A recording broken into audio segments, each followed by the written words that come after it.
I was halfway through microwaving leftover pizza when I saw the red and blue lights flashing outside my living room window, again. That ridiculous strobe pattern had become my neighborhood's unofficial fireworks show, thanks to Karen, the HOA's self-appointed sheriff, dialing 911 every time she caught sight of my Jeep in the driveway. My pepperoni slice sagged in my hand as I stepped to the window, and there she was, arms folded like a mall cop, lips pursed so tight they could slice diamonds, glaring at my Wrangler as if it had committed arson. The absurdity was that my Jeep wasn't even blocking anything. It was parked squarely on my property, a whole 4 inches from the HOA's arbitrary line of doom, but Karen treated it like an invading army tank rolling onto her rose garden. She gestured toward it like she was unveiling evidence of a crime. I could almost hear her rehearsing in her head, "Officer, this man's vehicle is a blight to our community's standards." Never mind the fact that her own yard looked like an overgrown Amazon warehouse of garden gnomes. I opened the front door just as the cruiser pulled up. My stomach twisted with irritation and amusement because I knew how this dance usually went. Karen would launch into a tirade, the cop would awkwardly nod, and I'd have to produce documents proving that, yes, my driveway legally belonged to me. But tonight, fate decided to remix the track. When the officer stepped out, I nearly dropped my pizza plate. It was my cousin Jake, grinning at me from under his cap like we'd just run into each other at a barbecue instead of a false police call. Karen didn't notice. She stormed forward with her HOA-issued binder clutched to her chest, unleashing her opening salvo. "Officer, thank goodness you're here. This man has once again left his monstrous Jeep in violation of our neighborhood covenant. It's unsightly, it lowers property values, and frankly, it makes me feel unsafe." She jabbed a manicured finger toward my driveway like she was presenting Exhibit A at a trial. Jake raised an eyebrow, glanced at the Jeep, then turned back to me with the faintest smirk. I leaned against my doorframe, keeping my expression calm and detached. "Evening, cousin," I said, loud enough for Karen to hear. The way her head snapped toward me, you'd think I'd just confessed to being Batman. Jake chuckled under his breath but played along. "Evening. So, this is the dangerous vehicle I was called about." His voice carried that professional, measured tone that cops use, but his eyes were sparkling with mischief. Karen blinked between us, clearly confused. "Wait, cousin? What do you mean, cousin?" Jake pulled out his notepad as though he were about to take a full statement, then casually said, "Ma'am, I've known this man my whole life. If his Jeep were a crime, I'd have been locking him up at family reunions for the past decade." My laughter cracked out before I could stop it, which only fueled Karen's fury. She sputtered, "This is outrageous. You can't possibly be impartial if you're related to him." Jake shrugged. "Then it's lucky that nothing illegal has happened here, isn't it?" For the first time since I'd moved in, the power shifted. Karen, the woman who had terrorized me with fines, nasty notes, and endless complaints, actually looked rattled. She fumbled through her binder, flipping past dog-eared pages of HOA bylaws, searching for something, anything, that might give her back control. Well, the covenant clearly states that vehicles of a certain size must be garaged overnight," she blurted, triumphant. Except Jake cut her off smoothly. "Ma'am, I enforce the law, not HOA guidelines. Unless you're filing a criminal complaint, this is a civil matter. You should probably take it up at your next board meeting." Karen's face flushed crimson. She opened her mouth to argue, then snapped it shut again. For once, she seemed to realize she was outnumbered. Meanwhile, I stood there savoring the reversal like it was the last bite of good pizza. The sweet taste of her frustration was almost as good as the mozzarella stuck to my teeth. Jake gave me a subtle nod before heading back to his cruiser, leaving Karen sputtering on the curb. She eventually stormed off, heels clicking against the pavement like angry punctuation marks. But here's the thing. Karen didn't back down because she suddenly respected the law. No, she left because she was regrouping. I saw it in her eyes as she turned, that quiet calculation. This wasn't over. In fact, I knew with bone-deep certainty that calling the cops was just her warm-up act. The real performance was yet to come. I closed my door, finished my pizza in silence, and waited for the next move in our little suburban war. It didn't take long. The very next morning, I woke to find a bright orange slip taped to my door, a formal HOA violation notice citing community disruption and excessive vehicle display. They'd even added a $200 fine. My Jeep hadn't moved an inch since last night, but apparently Karen had marched straight from her humiliation into a midnight paperwork frenzy. I stood on the porch, holding the notice, feeling equal parts furious and amused. She was desperate to reassert control, and I had just discovered the most effective weapon: patience. I decided then and there that I wouldn't fight fire with fire. I'd fight it with logic, timing, and a little bit of carefully placed humor. Because while Karen lived off conflict like caffeine, I thrived on watching bullies trip over their own shoelaces. And if she thought she could outmaneuver me in this game, she clearly didn't know how long my family had been playing chess. The first round was over. Karen had called 911 and gotten my cousin instead of backup. Now she was arming herself with fines and paperwork. But I wasn't just some neighbor she could steamroll. No, I was the guy who had just realized the HOA might have underestimated who they were dealing with. And deep down, I couldn't wait for round two. The violation notice crinkled in my hand as I stared at it, sunlight bouncing off the obnoxious orange paper like it was deliberately designed to ruin mornings. My coffee sat forgotten on the porch railing, steam rising into the air while I thought about how predictable Karen had become. Last night's humiliation hadn't been enough to humble her, it had only driven her deeper into the labyrinth of her own entitlement. That was the thing about people like her. They didn't accept defeats, they simply rebranded them as temporary setbacks before launching the next offensive. The $200 fine was her version of licking wounds while sharpening claws. I went inside and set the notice down on the counter, next to a pile of previous HOA reminders. Each one was like a museum artifact in the gallery of Karen's obsession with my Jeep. Faded yellow slips accusing me of vehicle blight. White envelopes stuffed with sternly worded warnings about community disruption. Now this neon orange gem claiming excessive vehicle display. As if my Jeep were some kind of roadside freak show, drawing crowds of horrified suburbanite. I took a sip of now lukewarm coffee and chuckled to myself. If Karen thought a few colorful slips were enough to scare me, she was in for disappointment. But that didn't mean I would ignore it. No, I had something better in mind. I walked back out to the driveway where the Jeep sat, its black paint catching the morning sun like a mirror. To me, it wasn't just a car, it was a symbol.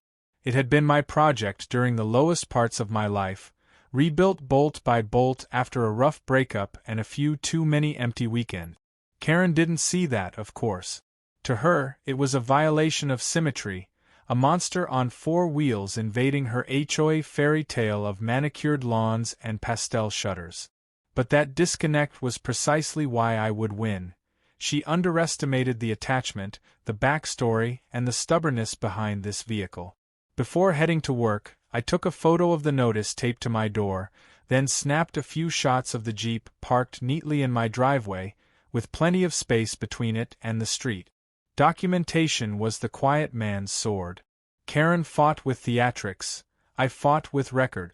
I drafted a short email to the HOA board attaching the photos, politely questioning the legitimacy of the fine, and CC'd the property management company. No sarcasm, no jabs, just calm, clear language with the precision of a scalpel. I knew the board had to maintain at least a veneer of fairness, and nothing annoyed an HOA more than being reminded that evidence existed outside their echo chamber. Still, I had no illusions about what would happen. Karen wasn't just a neighbor, she was the HOA board president. She controlled the meeting agendas, swayed the votes with her theatrical speeches, and rallied the more passive members by invoking words like safety and property values. But what she couldn't control was perception beyond her bubble. By involving the management company, I was planting a seed of doubt. If she pushed too hard, her obsession might start looking less like leadership and more like harassment. That night, as I sat on the porch with a beer in hand, Karen's shadow moved across the cul-de-sac like a storm cloud. She strutted past my driveway, binder clutched tight, pretending not to notice me while her eyes darted toward the Jeep. I raised my beer in a mock toast, and her lips tightened into a line so thin it practically disappeared. She sped up, muttering something under her breath, and vanished into her house. I knew what that meant. She was brewing another move. The board meeting was scheduled for Friday, and I had no doubt my Jeep would be the headliner. The next few days were quiet, almost suspiciously so. No notes on my windshield, no angry knocks at the door, no sudden visits from contractors claiming my fence violated height restrictions. Karen was in her bunker, preparing. Meanwhile, I went about my life, keeping everything meticulously compliant. Lawn mowed, trash bins rolled in promptly, porch lights on by dusk. If she wanted a war, she wouldn't get the satisfaction of easy ammunition. The silence only made her more dangerous.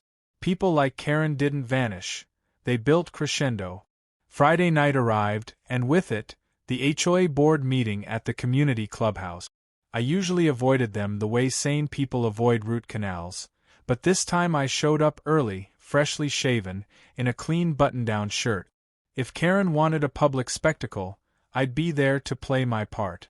The clubhouse buzzed with small talk and the faint smell of coffee from a box in the corner. Folding chairs formed neat rows, and at the front sat the long table where Karen presided like a judge ready to hand out life sentences. She spotted me the moment I walked in, and her eyebrows shot up. For a split second, her composure cracked.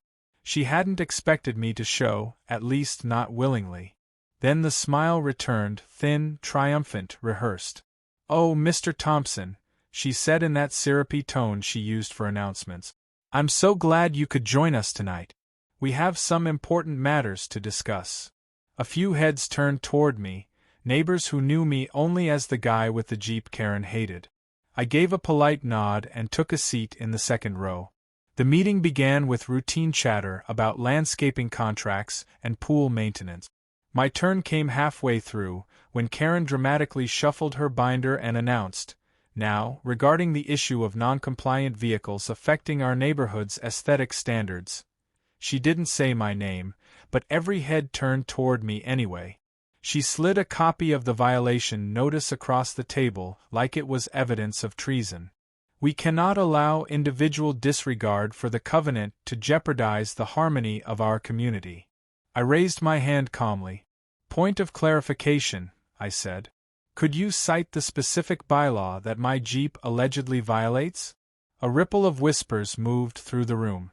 Karen cleared her throat, flipping through her binder with exaggerated flair. "Article 7, Section C, regarding excessive vehicle display." I had been waiting for this. "Yes, but that section specifically refers to vehicles parked on public streets or common property. My Jeep is parked in my private driveway, which is not covered under that clause." I produced the printouts I'd brought. The violation notice, the photos, and a highlighted copy of the bylaws. I handed them to the board members, bypassing Karen entirely. For a moment, silence filled the room as they read.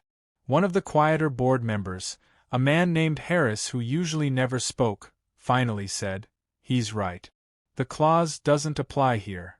Karen's face tightened, but she recovered quickly. "The spirit of the rule is what matters," she shot back. "We must consider the greater good." But the crack had already formed. Another board member frowned. "Spirit of the rule isn't enforceable. We can't fine someone based on how we feel about their car." Karen's composure wavered. Her voice rose slightly, the edge of desperation creeping in. "If we let this go, others will follow. Soon we'll have RVs, boats, and broken-down trucks cluttering our street. Do you want to live in that kind of neighborhood?" Her eyes darted around, searching for nods of agreement. Some neighbors shifted uncomfortably, but no one rallied to her side. The flyer crinkled in my hand as I stared at the words, Emergency HOA Meeting. It wasn't just an invitation, it was a declaration of war. Karen wasn't content to find me anymore. She wanted to rewrite the neighborhood's entire legal structure just to crush my Jeep under the boot of her authority.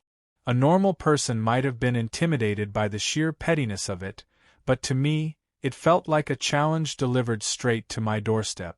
I could practically hear her voice when I read the words. If the rules don't work in my favor, then I'll just make new ones. I sat on the porch swing that evening, flyer in hand, staring out at my Jeep gleaming under the streetlight. That machine wasn't just a car. It was a stake in the ground, proof that I wouldn't bend to arbitrary power. Karen thought she could rally the neighborhood with fear-mongering about property values, but she was making a fatal mistake. By escalating, she was exposing just how personal this vendetta really was. I wasn't just a guy with a Jeep anymore. I was the symbol of her failure.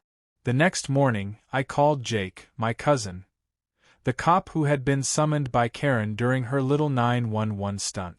When he picked up, his tone was amused but cautious. "What did she do this time?" he asked before I even said hello. "Emergency meeting," I replied. "She's trying to rewrite the bylaws to ban my Jeep outright." There was a pause, then Jake's low laugh. "Of course she is. Karen doesn't lose gracefully."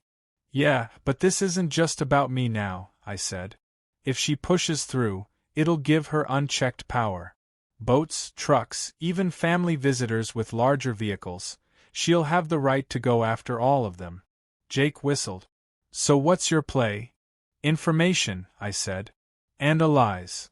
Because if Karen wanted to turn this into a popularity contest, I needed to prove she was out of touch with the very people she claimed to represent. And that meant going door to door, learning who actually stood with me and who was just too scared of her to speak up. That afternoon, I started my quiet campaign. I knocked on doors, introduced myself, and explained what was happening, not with anger or theatrics but with simple logic. At Mrs. Nguyen's house, I pointed out how Karen's new bylaw could just as easily target her daughter's car parked on the curb during college break. At the Whitaker's place, I reminded them that their boat might suddenly become non-compliant. "Karen thinks she's protecting the neighborhood," I said, "but what she's really doing is making sure she can control it however she wants. Today it's my Jeep. Tomorrow it's your property." The reactions were telling. Some neighbors nodded cautiously, others chuckled at Karen's absurdity, and a few even admitted they were sick of her antics but had been too intimidated to speak up. It wasn't a roaring rebellion yet, but I could feel the undercurrent shifting. Karen's reputation as the self-appointed queen of the HOA was beginning to crack.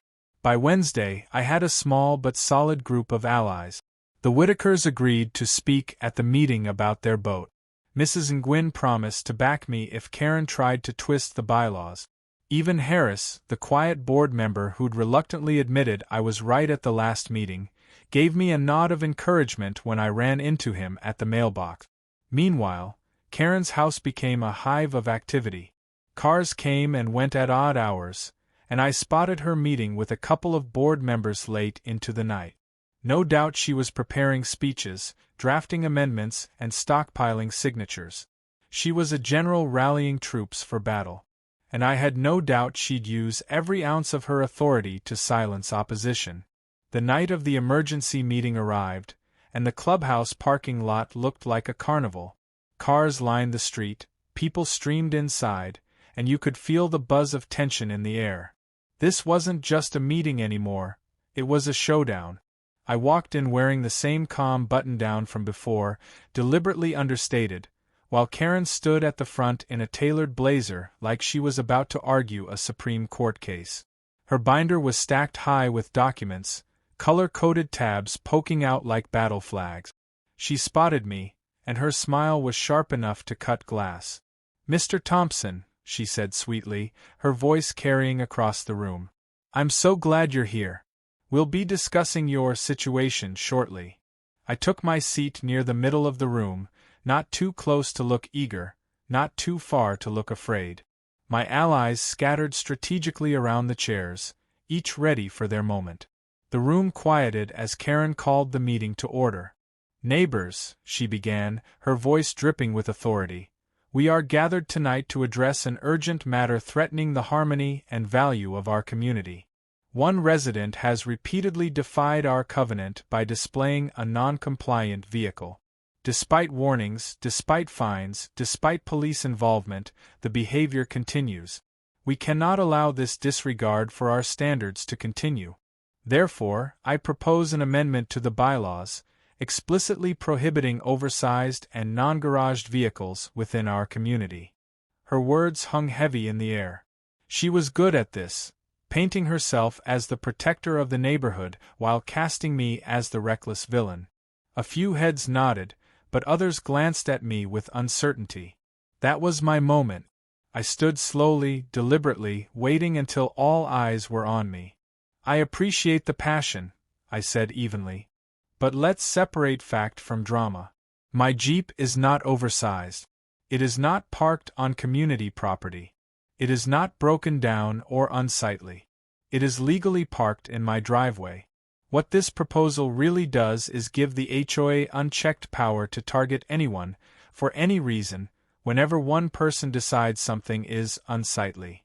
Karen's smile faltered, but she quickly recovered. "You're exaggerating," she snapped.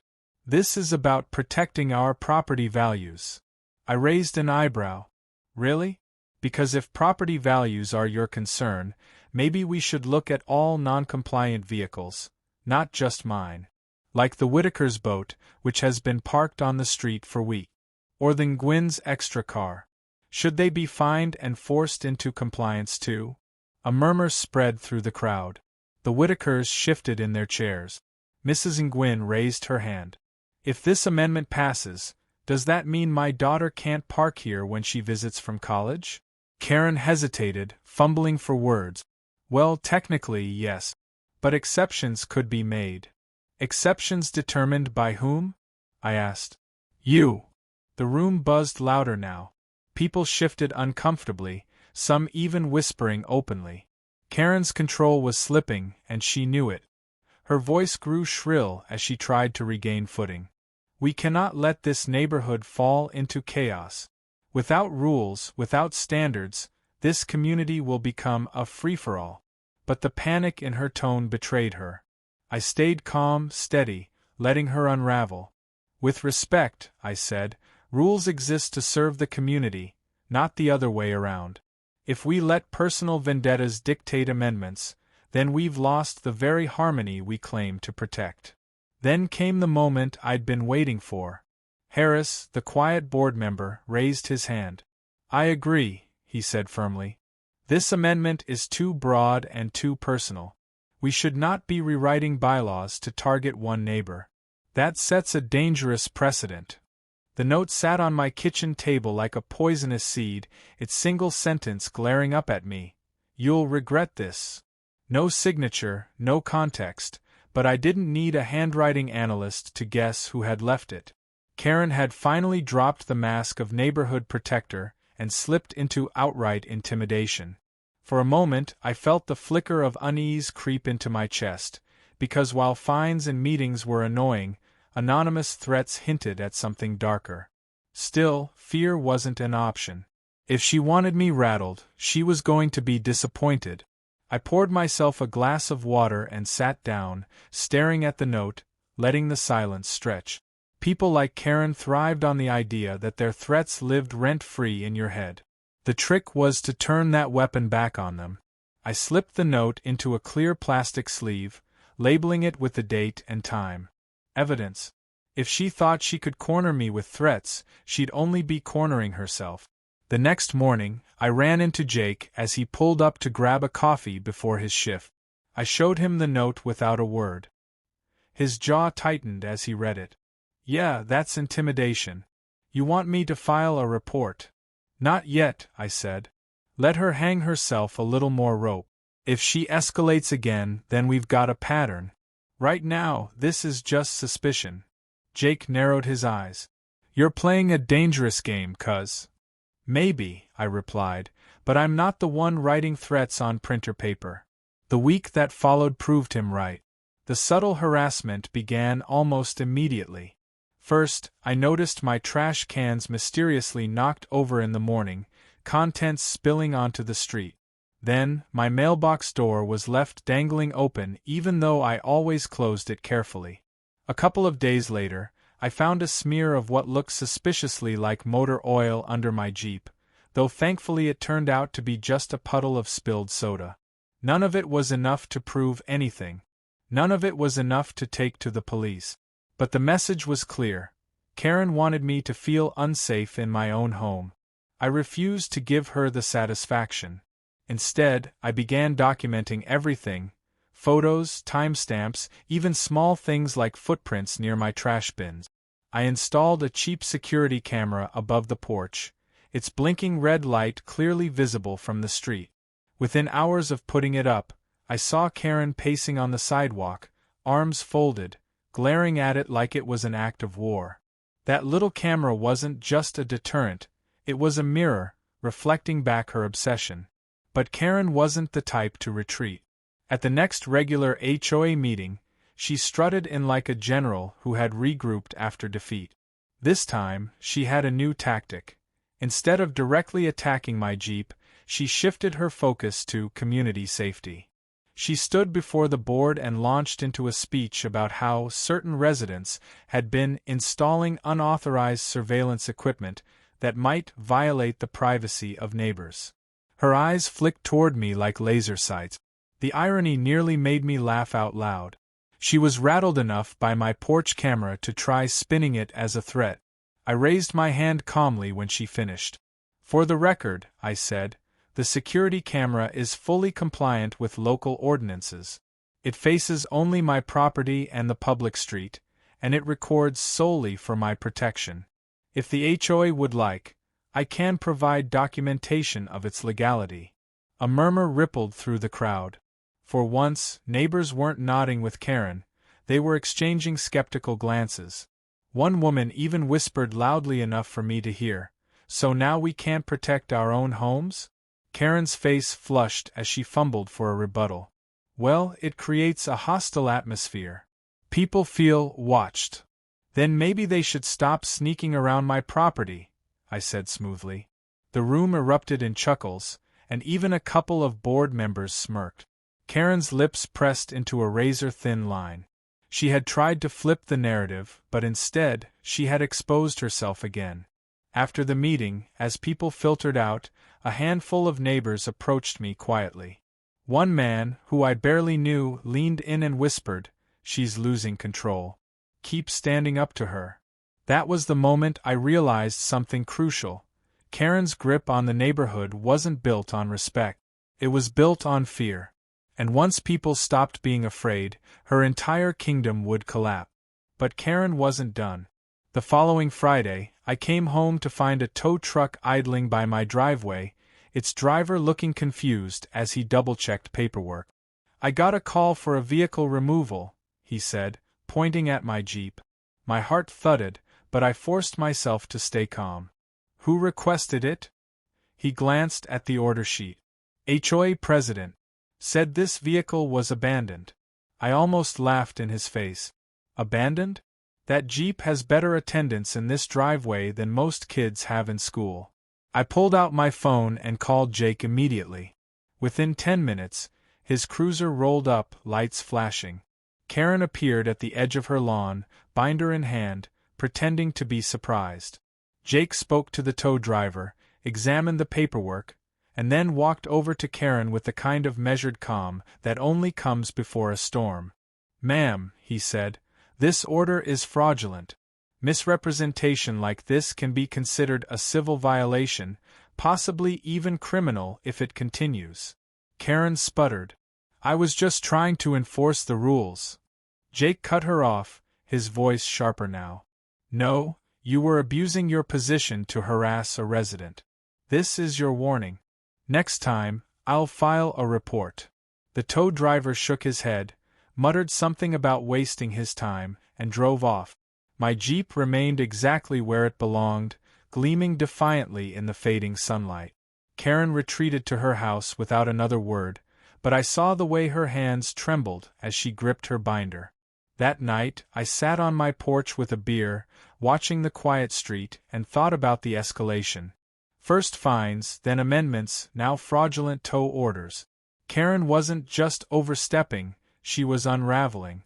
And unraveling people make mistakes. The mistake came sooner than I expected. A few days later, I woke to find fresh graffiti scrawled across my driveway in thick white chalk. Eyesore. My stomach tightened as I crouched to examine it. The letters were sloppy, angry, drawn in a rush.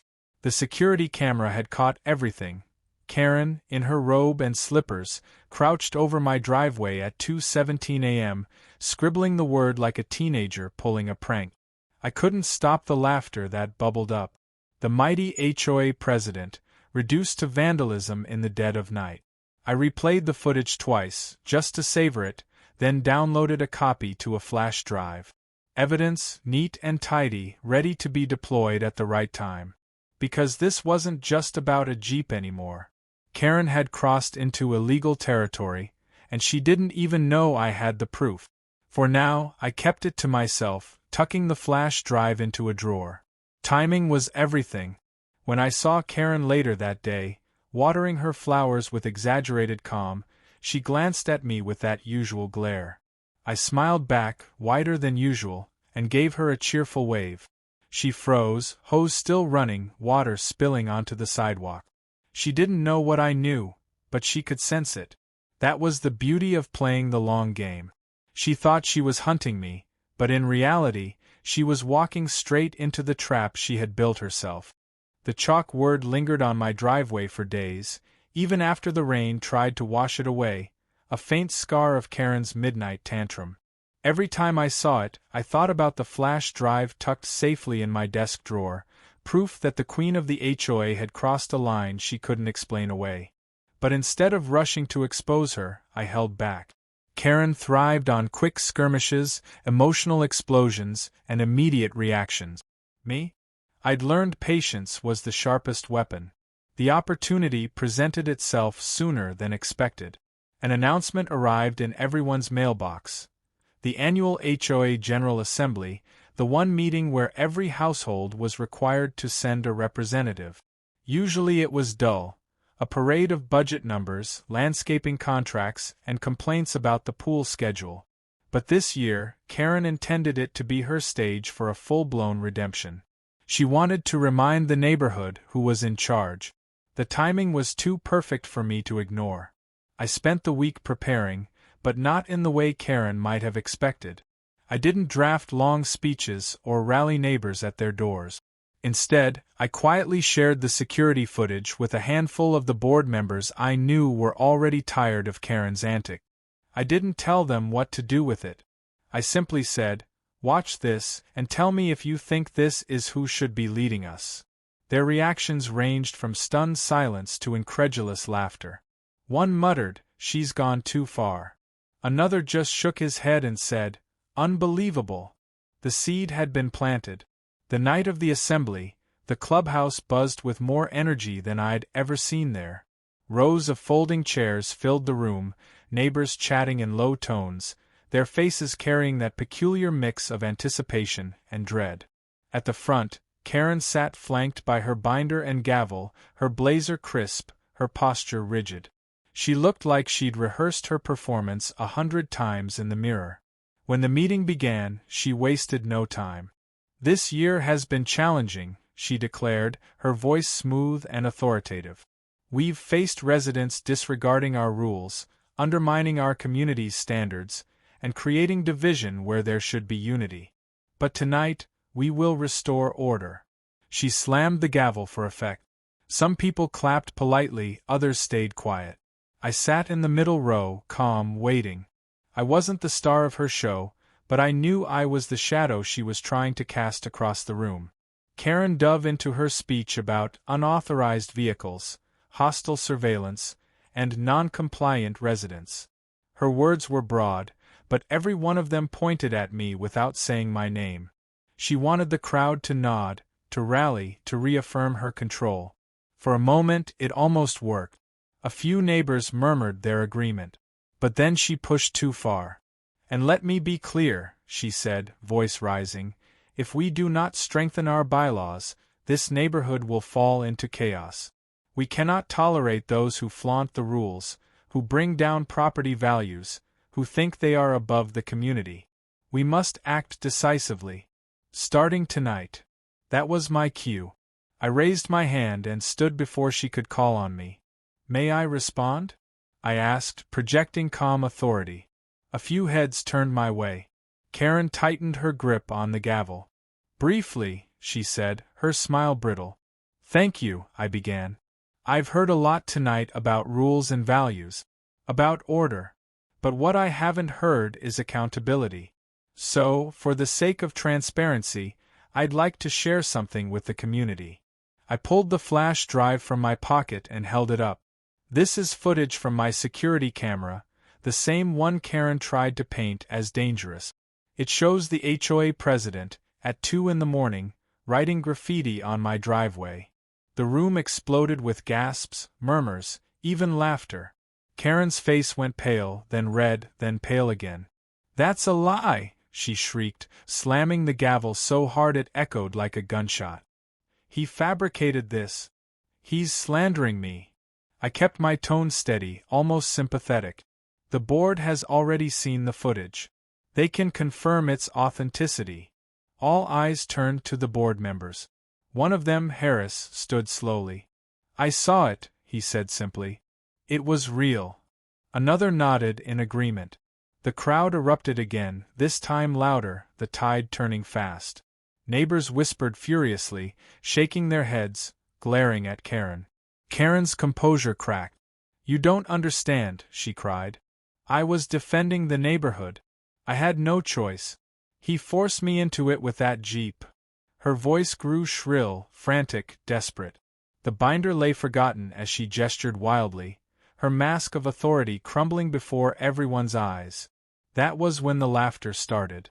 It wasn't mine, it was the neighbors'.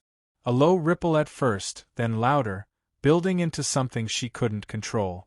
They weren't laughing with her, they were laughing at her. The queen had become the clown, undone not by my Jeep, but by her own obsession. The board president pro tem, a man named Delgado, finally spoke. "Karen, this behavior is unacceptable. Effective immediately, I am calling for a vote of no confidence in your leadership." The words landed like a hammer. Within minutes, hands were raised, voices called out, and the result was clear. Karen was out. She sat frozen, binder clutched to her chest like a shield, eyes darting around the room for allies who no longer existed. One by one, neighbors turned away, unwilling to meet her gaze. The woman who had once ruled through intimidation was now an island, stranded in the very clubhouse she thought was her fortress. I didn't gloat. I didn't need to. I simply sat back down, folded my hands, and let the moment breathe. The victory wasn't in humiliating her. It was in proving that her reign had ended, not because of me alone, but because the community finally saw her for who she was.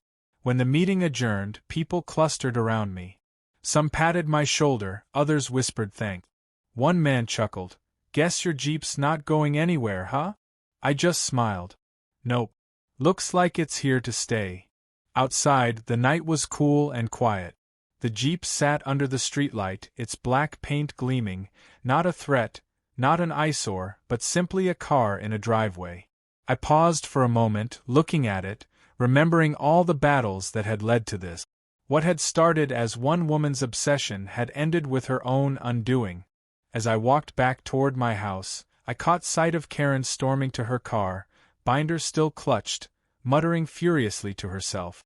For a split second our eyes met. There was no gavel, no podium, no audience now. Just her and me. And in that silence she knew what I knew. She had lost. I didn't say a word. I didn't need to.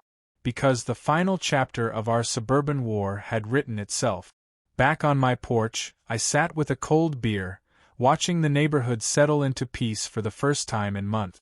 Kids rode bikes, sprinklers hissed across lawns, and laughter drifted through the evening air. Normalcy had returned, not because of rules or fines, but because the community had chosen it. And as I raised my bottle in a quiet toast to the night, I couldn't help but think, sometimes the best revenge isn't getting even. It's letting the other person destroy themselves, one chalk line at a time.